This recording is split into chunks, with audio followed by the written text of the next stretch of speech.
Hello, everyone. Welcome to another international workshop by Tayos.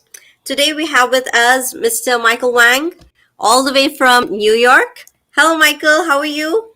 Hi, Zara. Hi, everyone. I'm doing well. It's snowing here today.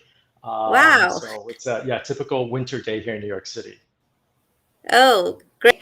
Welcome to our workshop, Michael. It's a pleasure to have you with us today.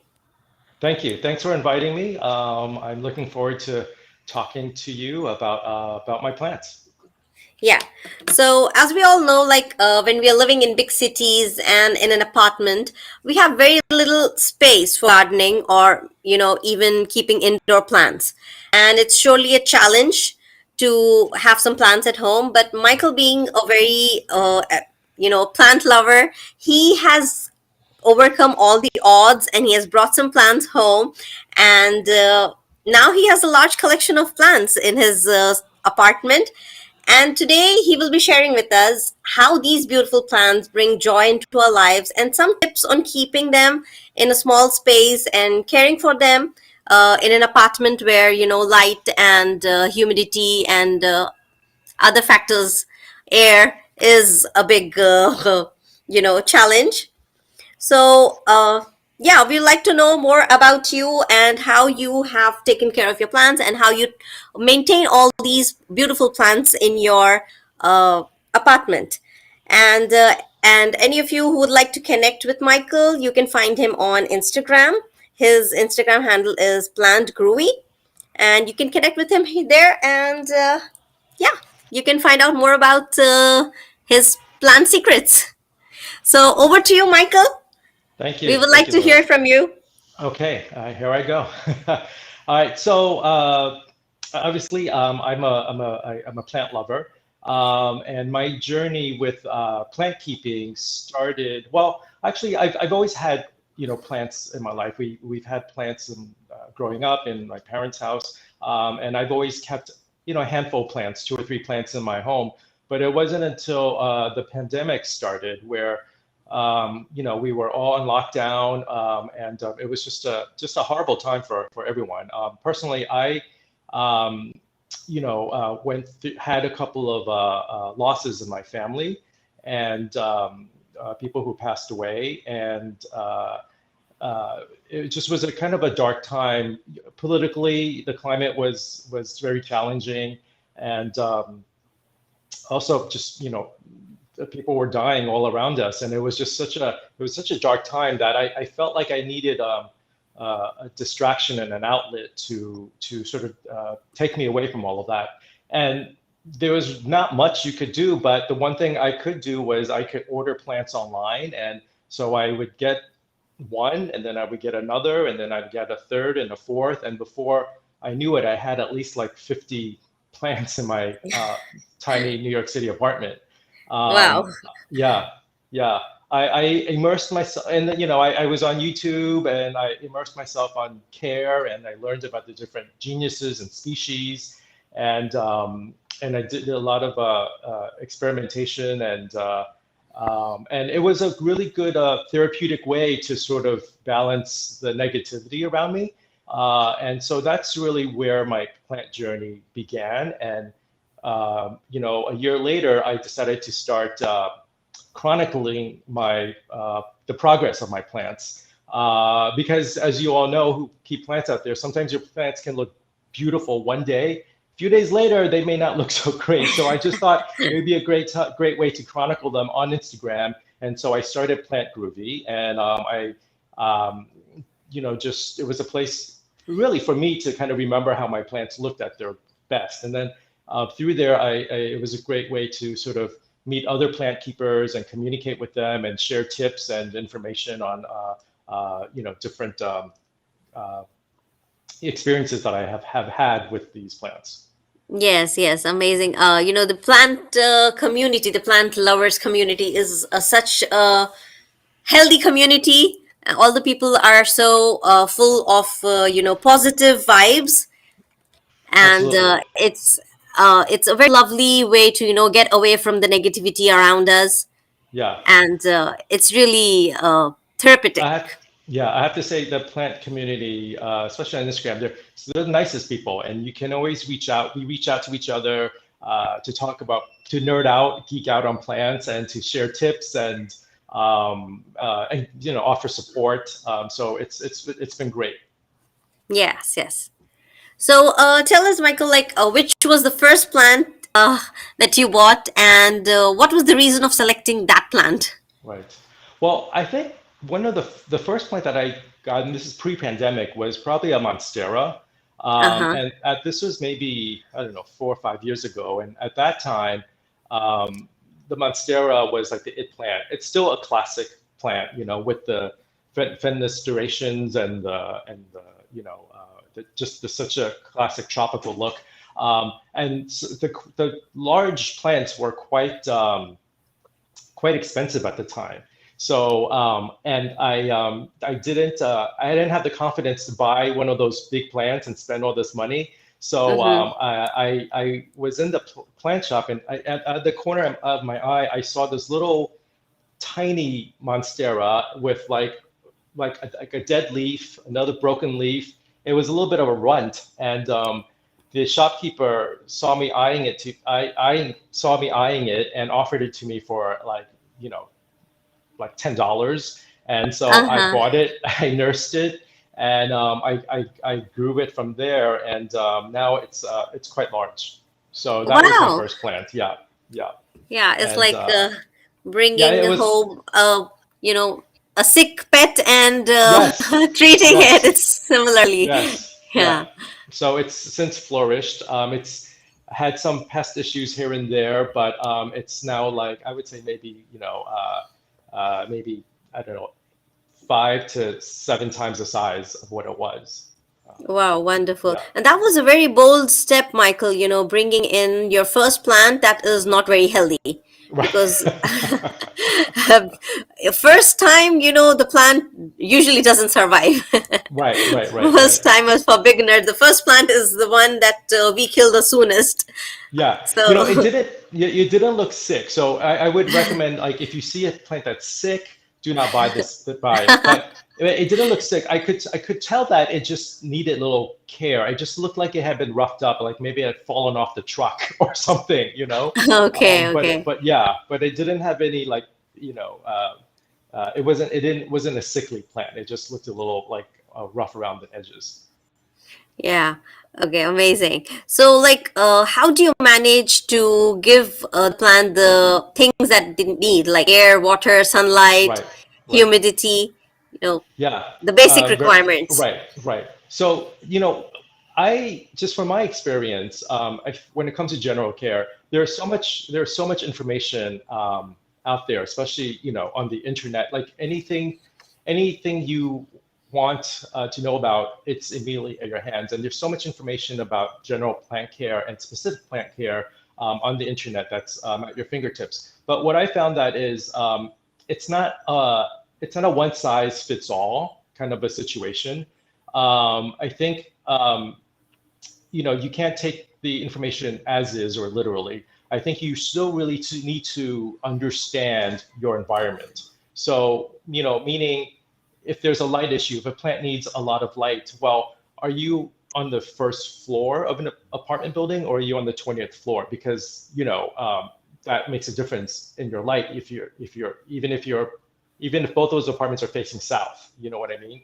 Are there any Yes. obstructions? So that's why I say it's not a one size fits all. And if it says give the plant a lot of bright and direct daylight or water your plant, twice a week, your pot might be bigger than my pot. Your soil and substrate might be different from mine. Even if it's the same plant, it could differ.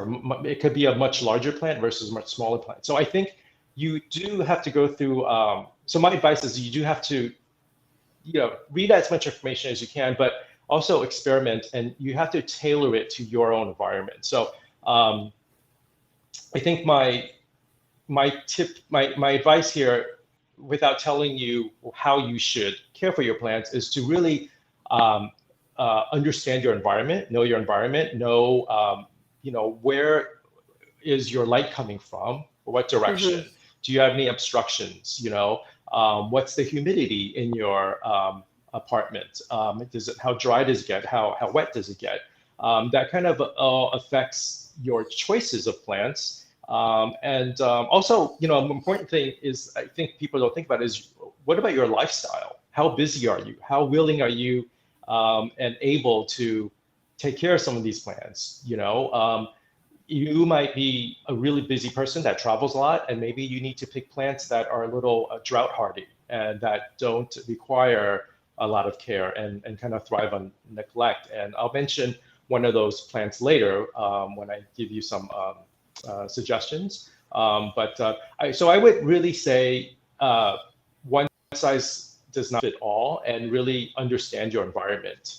Because once you understand your environment, I think you can provide better care for your plants. Yes, definitely.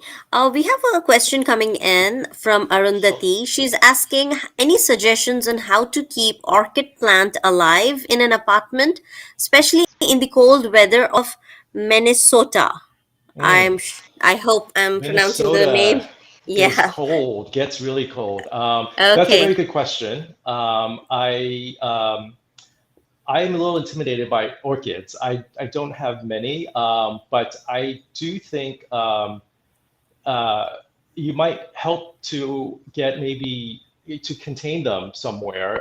Like I know that I have like there's a thing out there where people are converting IKEA cabinets, certain IKEA cabinets, into little mini greenhouses. And I think, Yes, yes. yeah, if you don't know what I'm talking about, just go on Instagram and look for Yeah, IKEA yeah, I've seen greenhouses. Yeah, that. Yeah. yeah. Small cabinets So into glass cabinets right, into right, greenhouse. Yeah. right. I have one myself where it's entirely glass on all sides, and so the light obviously can get in, but you can probably keep your orchids in there and keep your humidity up that way, and also keep the warmth up in there.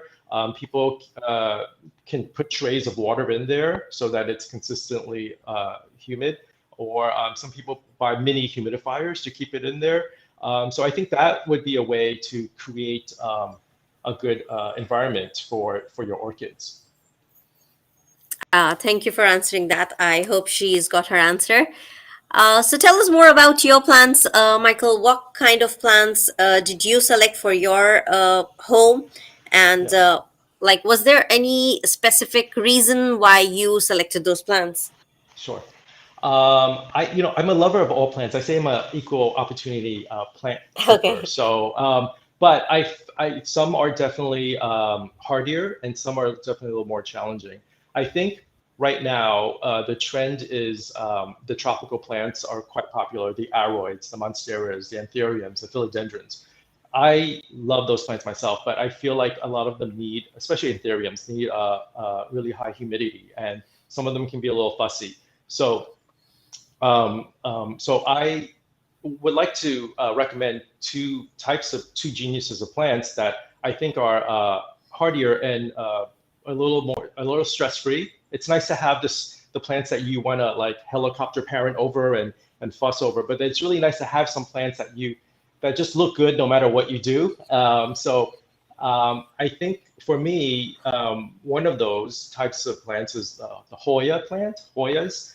Uh-huh. Hoyas are native to Southeast Asia. They are in the Philippines and Malaysia, and I think in India there's quite a few. Um, and there's probably between 200 to 300 species of Hoya plants, Oh, and wow. yeah, species within the same genus, and they kind of differ in leaf structure. Some are small and pointy, some are rounded, some are tiny, some are large as my palm. Some have deep veining, some are dark green, some are light green. But what's beautiful about them is if you are lucky enough for you, uh, they will blossom little clusters of flowers, which sometimes are called wax flowers or porcelain flowers because they almost don't look real. And they're quite fragrant. And so I don't know if you can see these here. This is a Hoya bella. And I think it's about to blossom. Actually, I don't know if you can see. There's like a little Yes, I can cluster see. there. Yeah. Yeah, and then it will eventually open up. You can see photos of Hoyas. You can just Google Hoya and you'll see plenty of examples. This is a Hoya crinkle 8 here because it's got 8 crinkles on every leaf, so that's why it's called a Oh, crinkle 8. This is a Hoya rotundiflora, which has like a little finger-like leaf shapes. They're almost like a jade plant. And okay. um, and then this one is a Callista phyla, which you can see the really deep veining Yes. on that. Yeah. So, Yeah. oops, Oops. Oops. it's okay. It will Did it survive. break?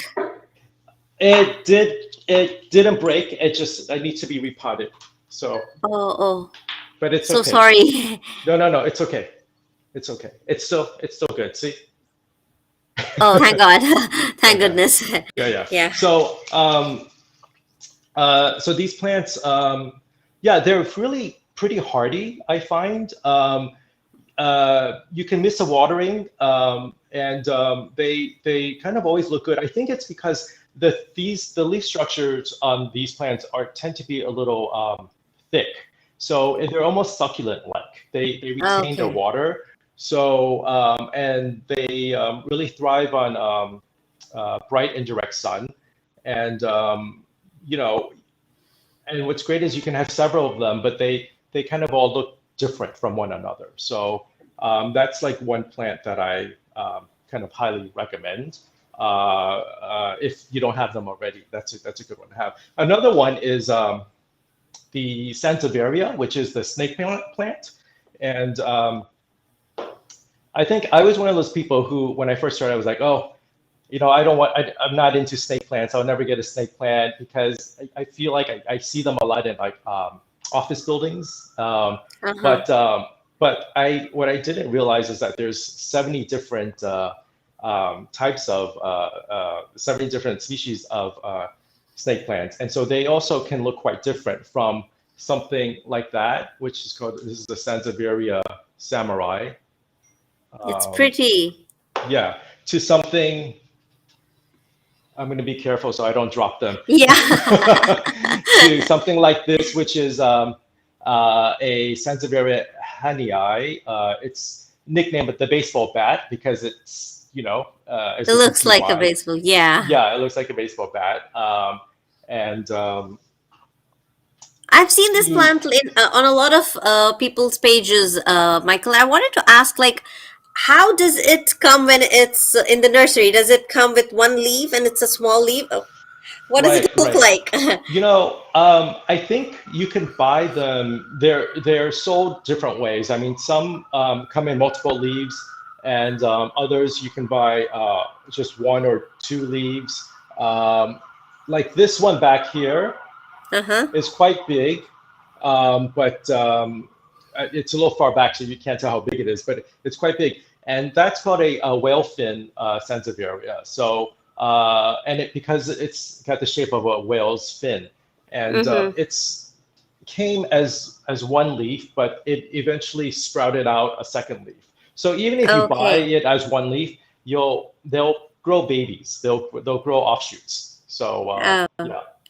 yeah. So this one, the single leaf that you've shown, it also grows other leaves, or is it just Yes. one leaf all its life? This is one leaf, and I love the minimal look of the one leaf sometimes. It just kind of accentuates the beauty of the leaf. But I think in time, it will probably grow another offshoot from Okay. from the side or from the center. Yeah. Uh-huh. Yeah, but it looks pretty with that single leaf also. Yeah, yeah. And It's very also, I pretty to think look it's at. just, yeah, I think what I love about snake plants too is because the single leaf ones, especially, they have such beautiful curves to them. And so it's almost sculptural like, so it's almost like having a little piece of art, in your home, Yeah. especially if you have one large one in the corner somewhere. It can be quite striking. Yeah. Can we take one more question here? Sure. Uh, Somebody's asking, what is a good plant to start with for someone who has no experience or background in planting? Mm, let me see. That's a good question. There's so many. I think a monstera, a baby monstera plant would be a good one. Any of these snake plants, I think the Hoyas that I just mentioned, are pretty. They're pretty tough plants. I know, especially the snake plant. They kind of thrive in neglect. I water them only when I remember to water them, whereas other plants I need to be really on top of the regimen, where I try not to miss watering. But Uh-huh. the Sansevierias, the Hoyas, I would say like a cactus would be probably quite easy. Um, but if you want to get away from cactuses, I think the Hoyas and the Sansevierias are great plants to start with. Yeah, amazing. Like Michael, can you tell us what was your criteria to take care of these plants? Do you keep them indoors or in front of the balcony Right, or right.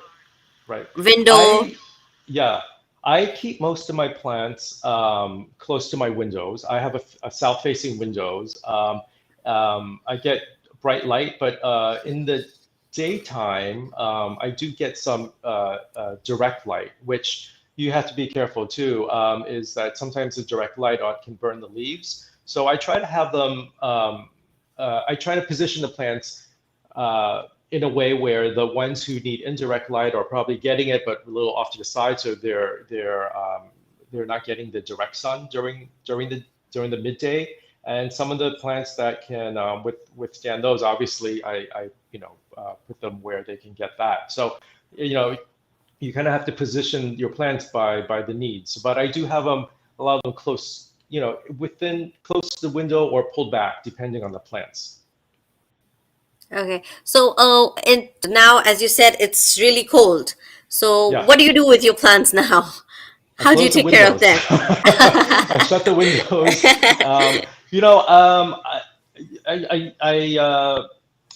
You know, they kind of, the plants kind of adapt a little bit to the winter. They slow down a little bit. They're not growing as quickly. And I noticed they're not looking their perkiest. They obviously in the summertime, when during the grow season, my plants look the best. But because we have shorter days, what I do is I supplement with artificial lighting. So with grow lights. So I have some grow lights around the house, and I know that's a common question for people who suffer through winters. Um, there are grow lights that you can get online. Some of them are quite expensive. But what I do is like I've gone to my local hardware store and you can get the inexpensive lights with the clamps on them so that you can Uh-huh. clamp them onto like, I don't know, a bookshelf or a piece of furniture or something in your home and direct the light towards the plants. For a few hours a day. You can put them on a timer. You can buy grow light bulbs from your local plant shop or from the hardware store. And that gives an additional light source, some supplemental lighting to your plants, which they will definitely appreciate. And then other than that, winter care, I try not to, I kind of tone down on my watering because they're not as growing as quickly, they don't need as much water, and they don't dry out as often. And so those are kind of my two things that I do for the winter. Okay, great. Okay, so somebody's interested in your terrariums and they're Yeah. asking, are those harder to take care of? Sure, sure, sure. So some other options for apartment plant keeping. I think I've had a lot of fun with like building these little terrariums. I just want to bring them a little closer. This is my smallest plant and the smallest terrarium I've put together. It's pretty, yes. Yeah, it looks lovely. Um, and I find they're easy. I think you need to have some patience and experiment. Not all plants will thrive in that kind of a setting. I also have some uh, fish aquariums in my home. Some little nano tanks were planted with plants, with live plants in there.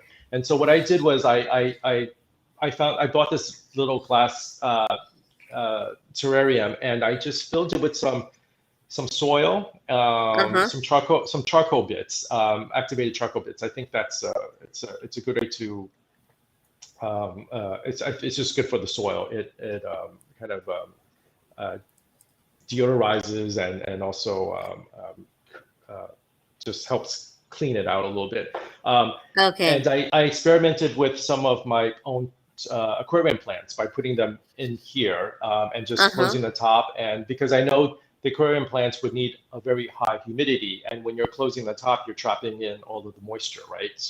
Yeah. Um, so theoretically, it's not too difficult. And this actually has been in here. This plant has been in here for, I don't know, maybe 4 or 5 months now.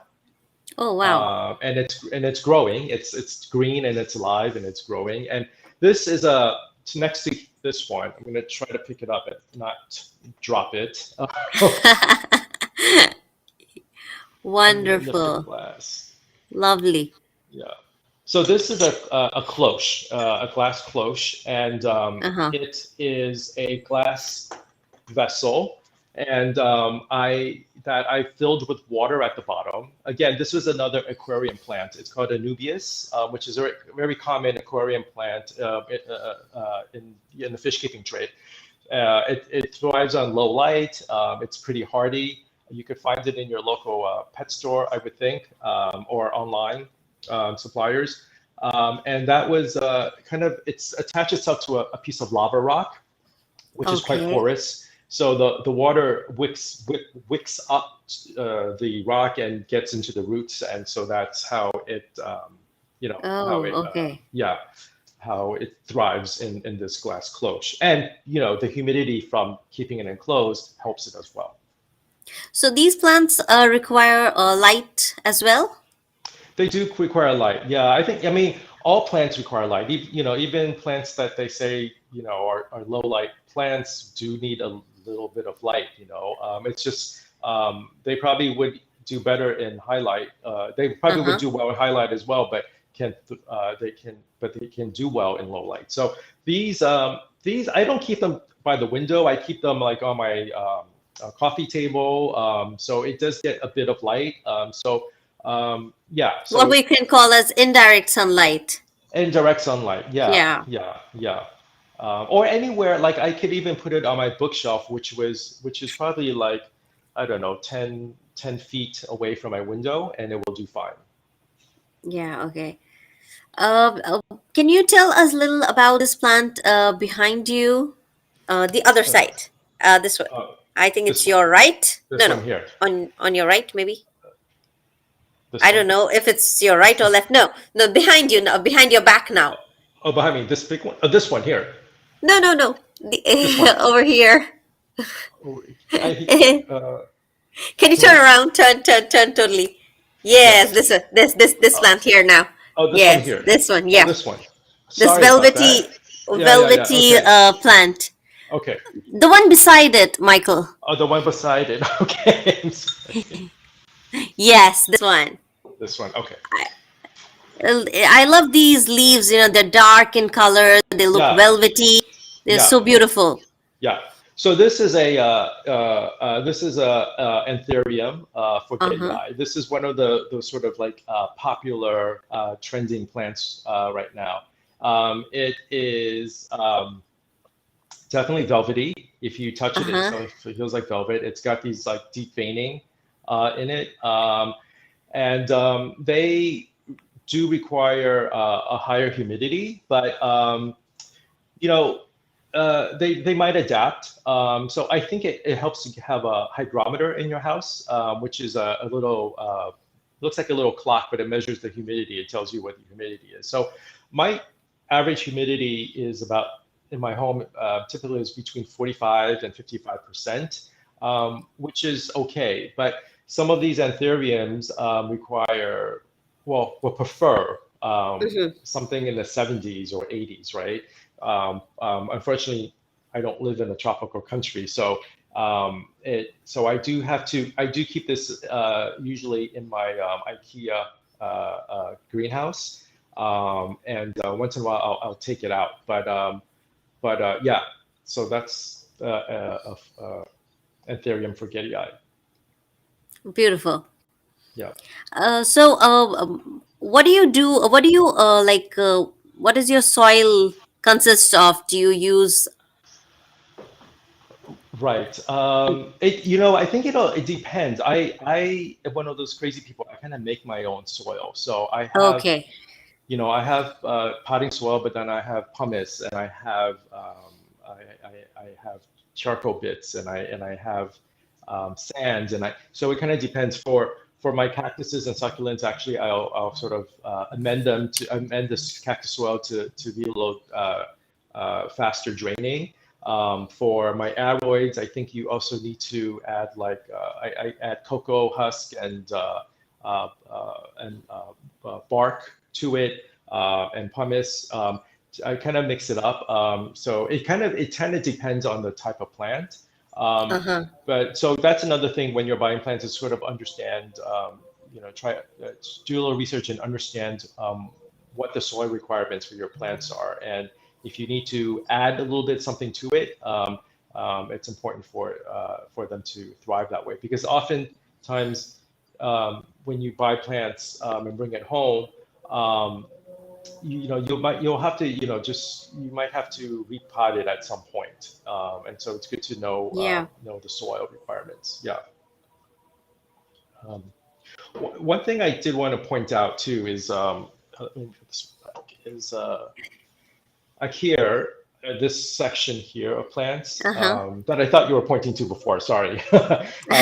These are sort of in a bonsai style of Yes. plants.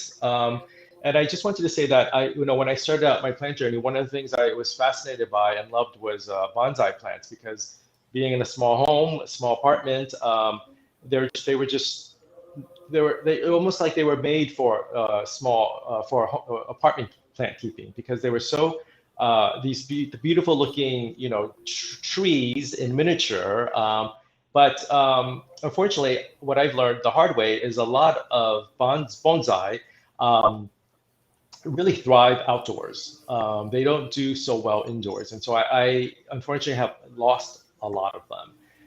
And I Oh. realized it was just because, I couldn't keep the humidity levels up for them. A lot of them are quite tropical, and because they're in these shallow pots the traditional shallow Japanese pots that they come in, if you miss watering, if you're not diligent, you can lose a plant so quickly, just like that. So it was a little frustrating, and Mm-hmm. um, uh, but what I realized is like I could adapt.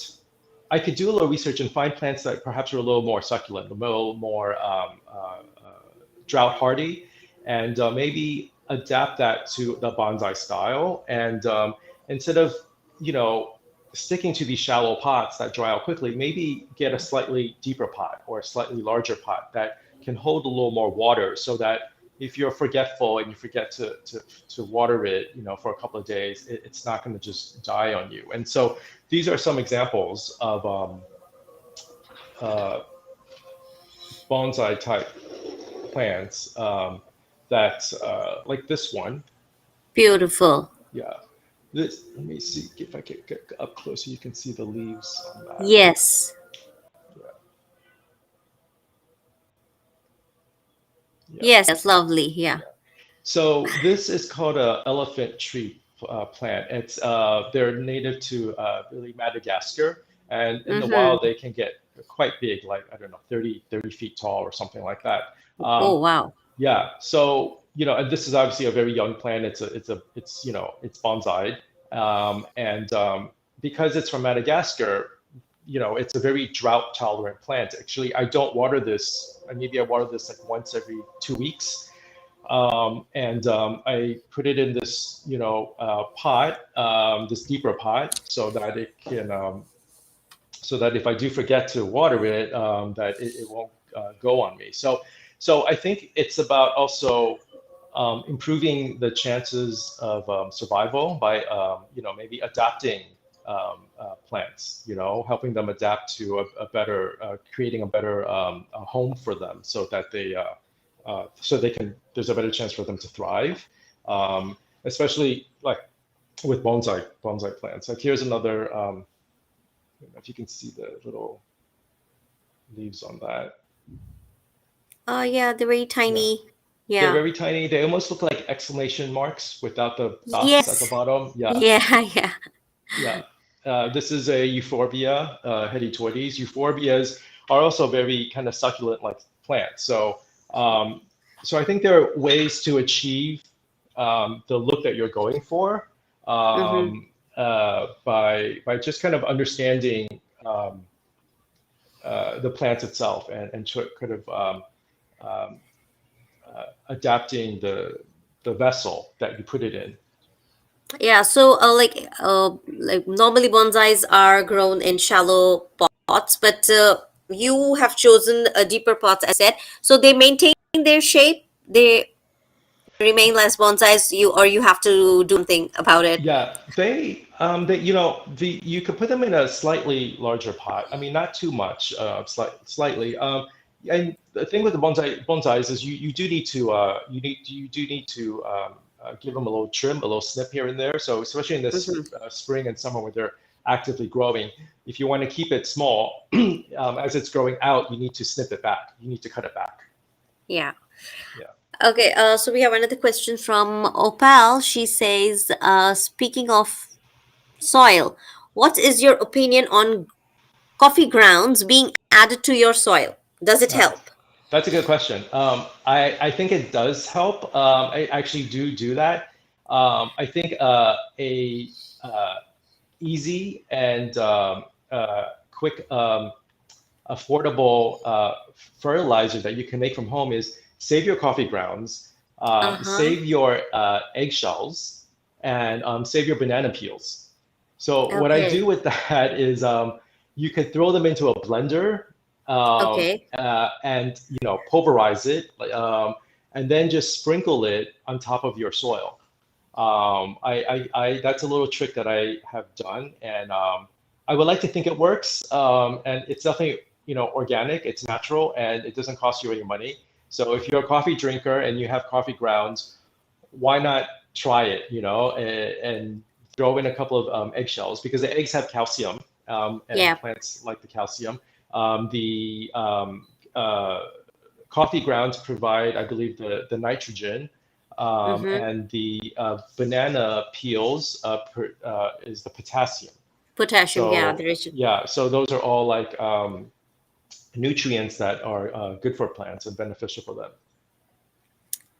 In India, we use used tea powder Ah, for putting in plants because yeah, yeah, tea is more famous there.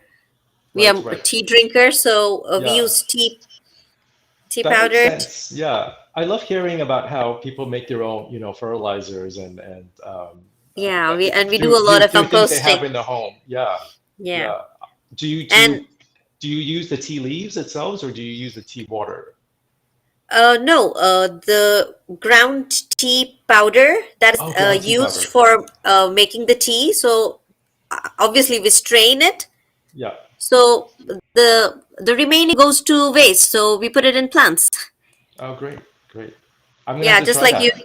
I will try Yeah, that. just like you're using coffee. So coffee grounds, like these are used coffee grounds, or Yeah, yeah, yeah. Use coffee grounds. Yeah, yeah. So yeah, similarly, we use the tea. yeah, yeah. Use the coffee. Yeah, eat the banana first, eat the egg first, and then drink the coffee. Then take the leftovers and make your Yeah, make your yeah, mix. yeah. We do use eggshells and the banana peels Yeah, too, yeah, commonly in India. yeah. And yeah, so we have one more question from D. Alejandro, Hmm. who wants to know, what about your pots? Are Oh, they all the pots. same, or are some better than others for the plants, Right. material wise? Good question. I Okay. So I use a lot of I could actually I use a combination between ceramic. pots Uh-huh. and terracotta pots. Okay. Terracotta pots are unglazed, and so those pots, if you use those, because it's unglazed, the water can evaporate from all sides.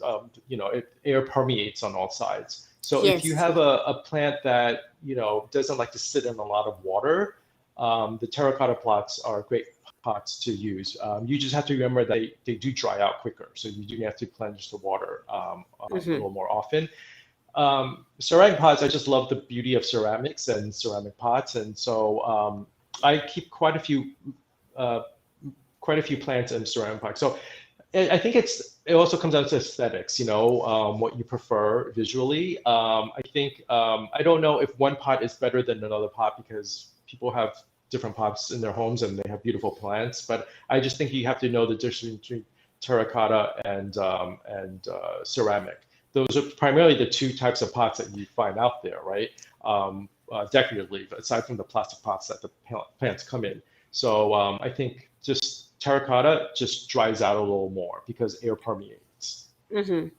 So Yeah. this one that was dropped accidentally, was it Yes. terracotta or ceramic? It That was survived, a luckily. that was a ceramic pot. I think yeah, somehow it survived, but it's a little bit messy down there. But I will have to clean it up afterwards. One tip I do want to add about pots is that um, what I started to do as I was plant keeping and with limited space is I started to choose pots that are a little more narrow and taller. As you can see here, there's some like really narrow and tall pots. So, space-wise, you can keep more together and you can sort of stagger them and create some depth, on your bookshelf or wherever you keep plants. Uh, Wider pods obviously take up more surface More space, right? space, So yeah, yes. so if you do have a very limited space or a narrow window sill, then try to pick some narrow pots. And so that's like one another tip that I think has Yeah, been that's an amazing helpful. tip. Yeah. Yeah. And so, you wanted to tell us, Michael, like how to style your plants? Oh yeah, sure. One good styling tip that I have is let's see, can you see this plant back here, this Monstera adansonii? Yeah. Um, I have it on a trellis that I created out of a curly Okay. willow, and actually this plant that I'm going to bring this plant back that I thought we were talking about before. Um, this is also a Hoya, and you can see Mm-hmm. there's I created like a little trellis Yeah. out of curly willow, which I will show you. Um, I don't know if you can see this back here. There's a huge branch of this. Yes, yes, we can see it. Right. All right, I'll bring it a little closer. So this is called curly willow. This is a curly willow branch, and you can find this at most florists. Some plant stores will carry it, and often florists will use these in their their Bouquets yeah, and bouquets or in yes. their presentations. And so Yeah. the branches are naturally very light and very, as you see, curly, hence the name curly willow. But what Uh-huh. I found is like you can get a whole big branch of this. Mm-hmm. You can cut it to the length that you want to, and then you can take different pieces and um, braid them together or weave them together to create like a sculptural piece, something a structure that you can wrap your vining plants around. So I think Oh, okay. a lot of people do use moss poles and just a stake or a stick, which is fine. But if you wanted to be a little more creative and have a little fun and do something that's a little more I don't know, sculptural, and that also kind of mimics the how they grow out in the In wild, which nature, is yeah. in nature, yeah, where these sort of epiphytic plants are growing up trees and wrapping themselves around branches and vines, and so that's what I was trying to go for here. And so that's something that's like a little styling tip that would be good if you want to just be a little creative and create something a little unusual. Yes, amazing. Anything else, Michael, that you think, people who are beginners and want to start growing plants would benefit from? Any tips that you want to give them? Yeah, I think The challenges, what was the biggest challenge that you faced when you started bringing plants oh home? um, biggest challenge. Uh, well, I think one thing I definitely learned from keeping plants is patience, right? I think Oh, yes. you can and I think patience and also sometimes to stand back a little bit. I think that's probably a good tip I need to share is I think not to be like a helicopter parent. Sometimes you just need the plant, let it be. If you know that it's in the right position where it's getting the right amount of light, if you know that you're watering it just right, Hmm. just don't fuss over it. I think as a newbie plant keeper, I think I would hover over my plants, and if one leaf turned yellow, I would just like stress over it and then start moving it around, and I think that does more harm to the plant than Then doing good. than doing good, right? So sometimes Yeah. just to leave them alone for a little bit. I think one of my biggest challenges is overwatering. That's something Uh-huh. in the beginning, I really had to, I tended to be an overwaterer. I think when it didn't look good, I would water it. When I thought it needed water, I would water it. When I just thought water was a solution for everything, and I think I killed quite a handful of plants that way. I think when you overwater and the water gets trapped, the roots start to rot, and once it rots, it's really hard to bring the plants back. Um, so I think really just just double check just manage your watering. Learn to scale back a little bit if you do tend to overwater. I think to uh, yeah, just sit back a little bit and not hover too much over your plants. Yeah, that's a nice tip. Okay, so we have one more question from FF Raja. Can you suggest some plants which grow in low light? Sure.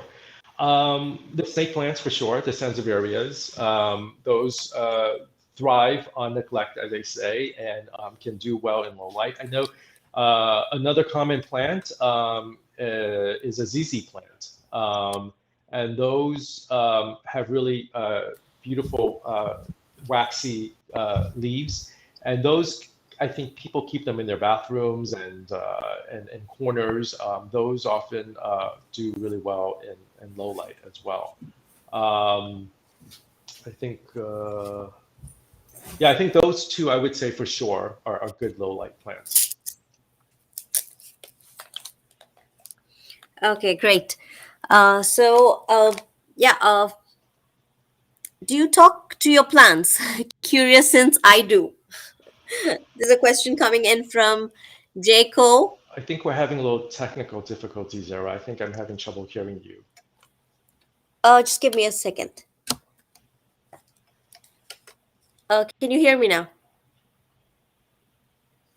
Hello? Hello? I, hmm. Can you hear me? Hello, Michael? Can't, I'm having trouble hearing you, Zira. Oh, I'm so sorry. I think, I guess I could just say that I think as far as plant keeping, it's if you're thinking about it, I think just jump in and do it. If you are a plant keeper, I hope some of these tips and some of my experiences that I'm sharing will help or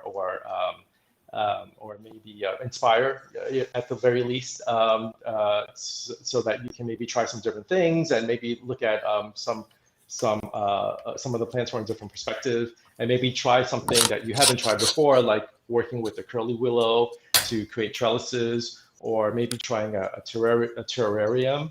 And I think plants at the end of the day, they give nothing but joy, and that's what it should do. It should be a nice hobby, a nice distraction from our busy lives. And it's always, I think, therapeutic to bring a little nature from outside indoors into your own home.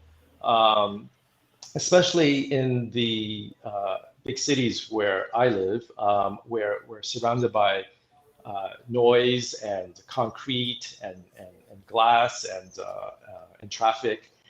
It's nice to come home and see some green, and to see something grow. And it's always, it never gets old. It's always exciting when you see like a new sprout coming out, Yes.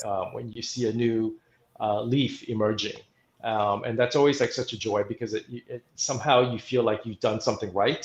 So I think it's something that should be enjoyed, and it definitely comes with the challenges, but it's worth it in the end, because challenges are meant to be overcome.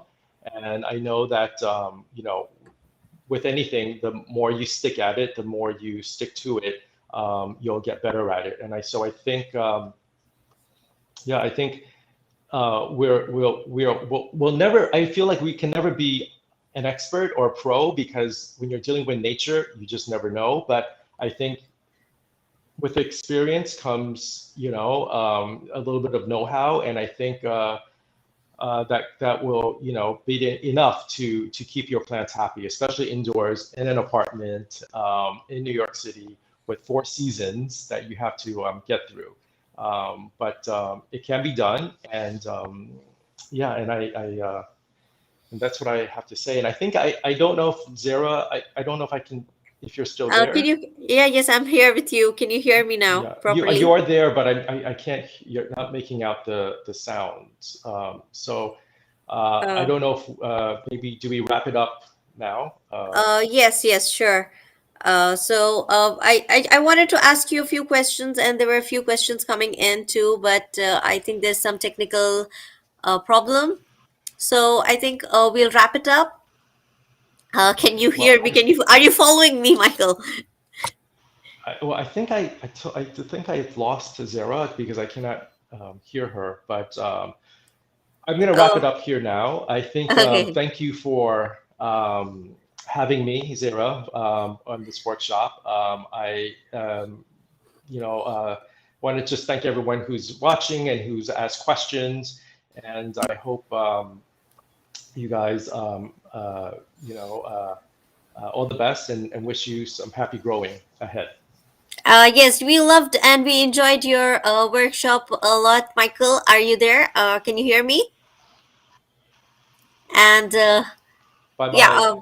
yeah. Thank you everyone for joining in. And we're really sorry about the technical difficulty. And if you have any more questions, you can message Michael at Plant Groovy. And see you for on our next workshop. Bye bye.